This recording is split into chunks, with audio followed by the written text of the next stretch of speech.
what am I going to need to sacrifice today in order to do it for 20 years? And I can kind of tell you, like, just a top line thing is when a guest request comes on my list and it says this has happened, they have 70 million followers and their stories there, what they've done, etc. And it's like this, Steve, we know that this is going to get huge numbers.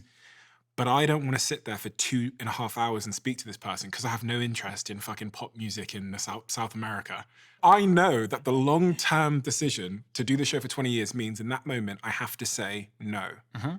Because if there's multiple days in a row where I show up to this set and I sit down and I wasn't looking forward to it, I'm going to end up where you said you ended up, which is that feeling of like burnt out, broken, lack of meaning.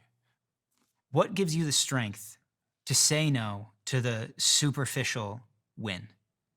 Especially when there's like this would be great for you.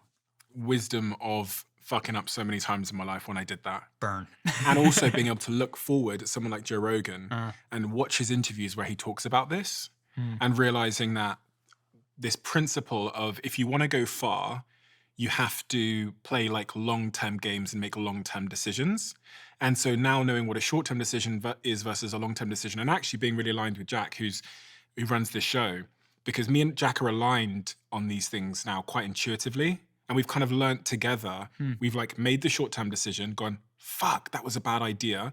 So you kind of build this sort of collective wisdom that the right thing to do for the long-term health of this show is having a set of principles. And I really wish people understood that because especially when the show gets big, there's so much pressure to change. I've got a good example. I wasn't going to say this, but I think I should probably share it because this is the Diary of a CEO and we're meant to be sharing our diaries here. On the last episode we uploaded was a debate format with 4 guys on it. And we're talking about the world and stuff. It's the first time we've ever done that. And I had a meeting with some people the day after that episode came out. And someone in the room was saying, oh, we should add a woman to the panel because the optics are bad. And I remember what I said in that room. I said, we should never, ever do something purely for optics. The reason why we should add a woman to the panel that we just did, and this is something we will do in future, is because we genuinely believe it will make the conversation better. And I said to them, and there was 12 of my teammates who work on this team in the room, I said, if we ever do stuff for optics, we slowly slip away from our integrity. And there's a paradox there because you think the high integrity thing to do is to like cater to optics, what things look like.